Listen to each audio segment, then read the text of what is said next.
geeddarta ofii haftee jiraata eenyu si fakkaata Alfaana Omeegaa jalqaba sanumaa abba uumamaa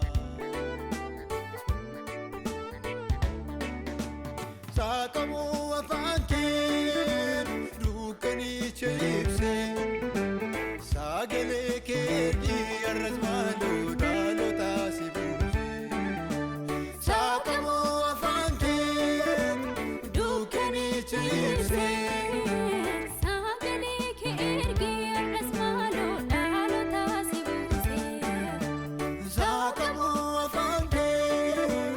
dukkanicha ibsee Sagalee kee arras maaloo dhaloota si buuse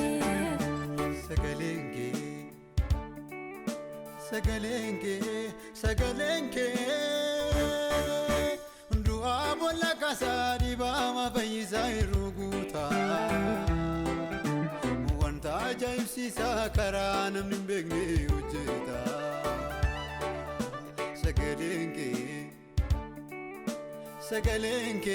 Sagalenge Du'a bolla kasa dibama fayyisa iruguta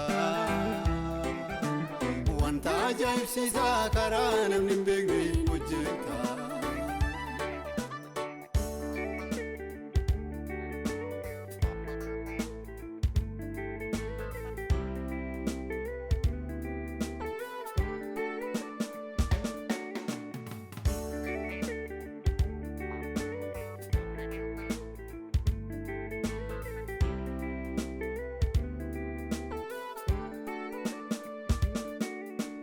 Humna ittiin hojjetu of keessaa kan qabu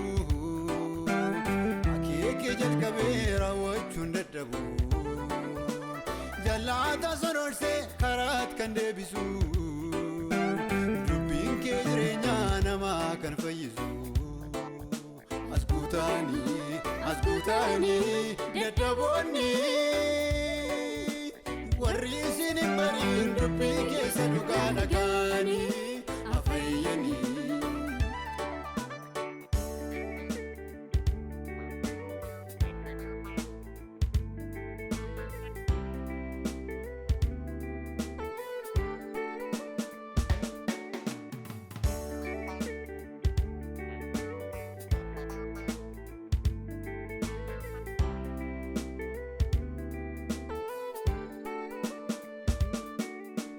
Baricha wajjiniin warra ariifatanii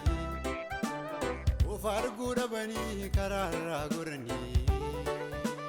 karaa isa jireenyaa durii irraanfatanii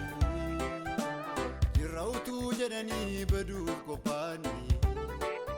Kan lafarraa guuttachuudhaaf ariifatu Ganaa bitti kaatu jireenya waaqarraa somtuyyuu